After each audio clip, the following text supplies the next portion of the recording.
दोस्तों, हर जानवर में एक चीज तो कॉमन होती है कि उन्हें कुछ भी करके जंगल में बस सरवाइव करना है। और फिर चाहे वो शेर हो, हिप्पो हो, हाइना हो, लिपर्ड हो, पोर्क्यूपाइन हो, विल्डबीस्ट हो, सबके पास ऑप्शन सरवाइव करने का एक ही होता है कि जहाँ खतरा दिखे वहां से निकल लो। तो दोस्तों, अगर आपको जंगल की दुनिया के कुछ बेहतरीन शिकार देखने हैं तो आप इस वीडियो को पूरा देखिएगा। दोस्तों, जैसा कि आप जानते ही होंगे कि इम्पाला काफी तेज दौड़ सकते हैं, लेकिन जंगली कुत्ते जंगल के सबसे बहुत बड़े वाले जंगली कुत्ते होते हैं। क्योंकि इस वीडियो में आप देख सकते हैं कि इम्पाला पानी में भी काफी फुर्ती से दौड़ रहा है, लेकिन जंगली कुत्तों का भी जवाब नहीं है। क्योंकि नदी के किनारे आते आते कुत्ते इस बेचारे मासूम इम्पाला को पकड़ लेते हैं और आगे तो हम जानते हैं कि फिर क्या हुआ होगा। और ऐसा ही ठीक यहाँ भी हुआ जब एक इम्पाला अपनी जान बचाकर भागते हुए झाड़ियों पर से कूदने की कोशिश करता है, तभी पैर लड़खड़ाने की वजह से इम्पाला गिर जाता है। और फिर आप देख सकते हैं कि जंगली कुत्ते इस बेचारे इम्पाला की चमड़ी जिंदा रहते उखाड़ देते हैं और उसे खाना भी शुरू कर देते हैं। और यहाँ भी हमें कुछ ऐसा ही देखने को मिलता है दोस्तों, जहाँ ये गरीब इम्पाला इन जंगली कुत्तों के चंगुल में फंस जाता है और मारा जाता है। दोस्तों, जंगली कुत्तों की सबसे खास बात ये होती है कि हमेशा झुंड में रहते हैं और झुंड में ही शिकार करते हैं, इसीलिए सब शिकार इनके लिए आसान हो जाते हैं। अब दोस्तों, इस इम्पाला को लगता है कि ये नदी के इस पार सुरक्षित है, लेकिन अब इस बेचारे को क्या पता, जंगली कुत्ते सिर्फ जंगली नहीं कमीने भी होते हैं। और अपने कमीनेपन को दिखाते हुए इस बेचारे इम्पाला को ये लोग पानी में ही पकड़ के मार डालते हैं। दोस्तों, आपने जंगली कुत्तों को तो देख लिया, लेकिन इन कुत्तों से भी खतरनाक कुत्ते जंगल में मौजूद हैं, जिन्हें हम हाइना के नाम से जानते हैं। और यकीन मानिए, इतने खतरनाक होते हैं कि कई बार तो तेंदुए तक इनसे अपनी जान बचाकर भागते हैं। अब इस हाइना को यहाँ देख लीजिए, देख के तो ऐसा लग रहा है जैसे कोई बिजली का झटका ऐसे लग गया हो, लेकिन ऐसे कोई फर्क नहीं पड़ता, क्योंकि इससे तो तेंदुए को दौड़ाना है। और इससे हाइना का तेंदुए के दिल में इतना ज्यादा खौफ हो जाता है कि तेंदुआ पेड़ पर चढ़ सकता है, इसलिए वो पेड़ पर ही चढ़ के बैठ गया। लेकिन एक बात दोस्तों, मुझे भी नहीं आई और आपको भी समझ में नहीं आई होगी कि तेंदुआ तो इसको चुटकियों में निपटा सकता है, लेकिन फिर भी भाग रहा है। शायद इसकी हिम्मत देख के तेंदुआ डर गया हो।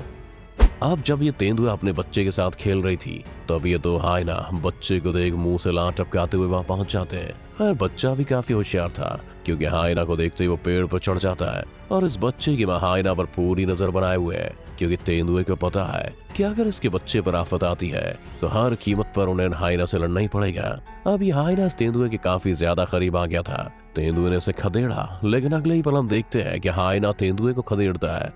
दोस्तों, इन्हें कहते हैं लोमड़ी, जो कि बर्फीली जगहों पर पाई जाती हैं। और इनकी काबिलियत वाकई में किसी को भी चौंका सकती है, क्योंकि ये लोमड़ी पहले तो बर्फ में सूंघ सूंघ कर भी पता लगाती है कि शिकार नीचे कहाँ है, और जैसे ही इसे पता चलता है तो आप खुद ही देख लीजिए कि सीधा बर्फ के अंदर डाइव मार देती है। लेकिन ऐसा करने के लिए इसे पूरा ध्यान लगाना पड़ता है, तब जाकर इसके जो कान है वो बर्फ में तभी किसी चीज के चलने की आवाज सुन लेते हैं। और साइंटिस्ट के हिसाब से लोमड़ियां ठीक उसी टेक्निक का इस्तेमाल करती हैं जो कि आज की एडवांस्ड मिसाइल अपने टारगेट को हिट करने के लिए करती है।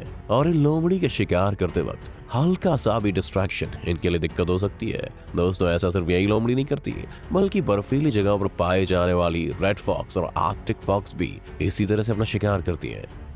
दोस्तों, ये तो आपको पता है कि मगरमच्छ शिकार करने में माहिर होते हैं और इन्हें सबसे खतरनाक शिकारी जानवरों में से एक माना जाता है। लेकिन इस मगरमच्छ की किस्मत बहुत खराब थी, क्योंकि जैगुआर ने तो मौज ही कर दी थी। इतने चुपके से जैगुआर मगरमच्छ को पकड़ के उसके ऊपर हमला करता है, सीधा गर्दन पर हमला करके इस मगरमच्छ को अपने साथ जंगल में वापस ले जाता है। दोस्तों, शेर और टाइगर के बाद जैगुआर तीसरी सबसे बड़ी बिल्लियों की प्रजाति है, और इनकी सबसे बड़ी काबिलियत यह है कि ये पानी के अंदर डाइव करके अपने शिकार को पकड़ कर ले जाते हैं। लेकिन सबसे बड़ी दिक्कत ये है कि जैगुआर काफी तेजी से विलुप्त हो रहे हैं, क्योंकि ब्लैक मार्केट में इनकी चमड़ी की बहुत ज्यादा कीमत है। लेकिन इस वीडियो में जैगुआर घड़ियाल के इस बच्चे को पकड़ने में लगा हुआ है, जिसे काफी कोशिश के बाद जैगुआर का खाना बनना ही पड़ता है। अब इस वीडियो में आप एक घड़ियाल को देखिए, जो जैगुआर को देखते ही काफी तेजी से उस पर हमला करता है, लेकिन पलक झपकते ही घड़ियाल गायब हो जाता है और जैगुआर को खाली हाथी वापस वहां से लौटना पड़ता है। लेकिन ये जैगुआर खाली वापस आने के मूड में बिल्कुल भी नहीं था दोस्तों, क्योंकि पानी में घुसकर मगर को पकड़ लेता है और घसीट कर उसे जंगल में ले जाता है। और उसी जैगुआर की तरह ये भी पानी के अंदर घुसकर मगरमच्छ को कुछ ही मिनटों में पकड़ कर बाहर निकल आता है।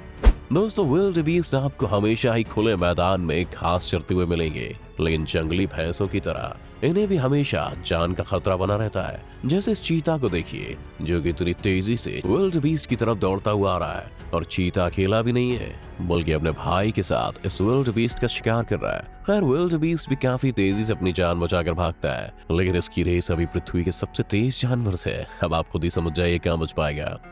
अब इस वीडियो में 5 चीता मिलकर इस बड़े से विल्ड बीस्ट का सफाया करने में लगे हैं, लेकिन विल्ड बीस्ट कितना ताकतवर है क्योंकि 5 चीता इसके ऊपर लटके हुए हैं, लेकिन फिर भी विल्ड बीस्ट को गिरा नहीं पाते हैं। लगता है 5 भाई हैं क्योंकि चीता हमेशा मिलकर शिकार करते हैं। जैसे शेर को देखें, इसने इस इम्पाला को पकड़ लिया और पीछे से ही खाना शुरू कर दिया, लेकिन इम्पाला अब भी जिंदा है। दोस्तों अगर इम्पाला ग्रुप में है तो ये काफी ताकतवर होते हैं क्योंकि इनके सींग लंबे ही नहीं बल्कि काफी नुकीले भी होते हैं। इसलिए शेर, चीता या हाइना कोई भी जानवर पहले इम्पाला को झुंड से अलग करते हैं और फिर उस पर अटैक करते हैं। जैसे कि किसी शेर ने लपक कर इम्पाला की गर्दन पर अटैक कर दिया। अब हमें तो ऐसा लगा कि इम्पाला तो मरा ही नहीं है और भागने की कोशिश करने लगता है, फिर शेर ने तंग आकर इसे मार दिया। अब दोस्तों हमारी वीडियो में जंगली सुअर की बात ना हो तो वीडियो अधूरी है। जैसे कि इस बेचारे सुअर का घर में आराम करना आराम हो जाता है क्योंकि तेंदुआ जंगली सुअर के घर में घुस जाता है और काफी देर तक सुअर उसके हाथ में नहीं आता। फिर अचानक से जंगली सुअर की वाट लग जाती है। अब इन 2 तेंदुओं को देखिए जो इस फुर्तीले जंगली सुअर को मार गिराने में लगे हुए हैं, और एक बार काम खत्म हो जाने के बाद इस सुअर को ही अपने परिवार के पास ले जाते हैं जहाँ सब दावत उड़ाते हैं। तेंदुओं का जंगली सुअर को मारना तो आसान था, लेकिन चीता का ऑस्ट्रिच को मार गिराना बिल्कुल भी आसान काम नहीं है क्योंकि एक तो ऑस्ट्रिच साइज में बहुत ज्यादा लंबे और बड़े होते हैं, दूसरा इनकी लात अगर चीते को पड़ जाए तो चीते की वाट लग सकती है। लेकिन फिर भी चीता इस ऑस्ट्रिच पर हमला करता है और देखते ही देखते चीतों की संख्या बढ़ती जाती है। वैसे सब चीता अपनी अपनी जगह पर तैनात थे। अकेला तेंदुआ कभी भी बबून्स पर हमला नहीं करता है, लेकिन हाँ अगर बबून्स के बच्चे तेंदुए को दिख जाए तो तेंदुआ बच्चों का शिकार जरूर कर लेता है। और इस वीडियो में तो जब तेंदुआ पेड़ों पर बबून्स पर हमला करने जाता है तो बबून ने तो लगभग इस तेंदुए को मार ही दिया था, और इस तेंदुए ने बबून पर रात में हमला किया क्योंकि तेंदुआ बबून से 6 गुना ज्यादा बेहतर रात में देख सकते हैं, और यही चीज इन तेंदुओं को शिकार के लिए बहुत ज्यादा मदद करती है। दोस्तों बेचारे बबून्स का इन तेंदुओं से डरना बहुत जरूरी है क्योंकि बबून से ज्यादा तेज तेंदुए पेड़ पर चढ़ सकते हैं। जैसे कि इस तेंदुए को देखिए जो कि पलक झपकते ही इस पेड़ पर चढ़ गया, और बेचारे बंदर को पेड़ की टहनी से लटक कर औंधे में अपनी जान बचानी पड़ी, लेकिन तेंदुआ हार का मानता है। इस बंदर को जमीन पर गिराकर आखिरकार तेंदुआ इसे पकड़ ही लेता है। दोस्तों अब इस चील को देखिए जो इगुआना के बीच पहुंच जाता है। खैर चील यहाँ पर इन इगुआना का शिकार करने नहीं आया था बल्कि इनके अंडे खाने आया था, लेकिन काफी देर ढूंढने के बाद भी चील को इसके अंडे नहीं मिलते। लेकिन चील को तो अपना पेट भरना ही था और इस इगुआना का मरना भी जरूरी था, तो चील का पेट कैसे भरता। दोस्तों वैसे तो आपने हिप्पो को हमेशा एक खूंखार शिकारी के रूप में देखा होगा, लेकिन ये हिप्पो और उसका बच्चा सूखा पड़ जाने की वजह से बहुत ज्यादा परेशानी में है, और इसकी माँ के अंदर इतनी भी ताकत नहीं है कि वो शेरों का सामना कर पाए, जिसकी वजह से देखते ही देखते शेरों के झुंड ने हिप्पो को जमीन पर गिरा दिया और उसे जिंदा ही खाना शुरू कर दिया। दोस्तों जंगली कुत्तों से भी ज्यादा खतरनाक और कमीने एक और जानवर होते हैं जिन्हें हम हाइना के नाम से जानते हैं। जैसे इस क्लिप में हाइना की नजर इस भैंस के बच्चे पर है और देखते ही देखते हाइना इस बच्चे को पकड़ने में कामयाब भी हो जाते हैं। अब ये बीमार हिप्पो पहले अपनी जिंदगी की जंग लड़ रहा था, लेकिन तभी इस हिप्पो का काम आसान करने हाइना वहां पहुंच जाते हैं और बेचारे हिप्पो के मरने से पहले ही उसे नोच नोच कर खाना शुरू कर देते हैं। तो आज की वीडियो में इतना ही दोस्तों। उम्मीद है आपको ये वीडियो पसंद आई होगी। वीडियो को लाइक और शेयर जरूर करें और हमारे चैनल को सब्सक्राइब भी कर लें ताकि आने वाली वीडियोस के नोटिफिकेशन आपको सबसे पहले मिले।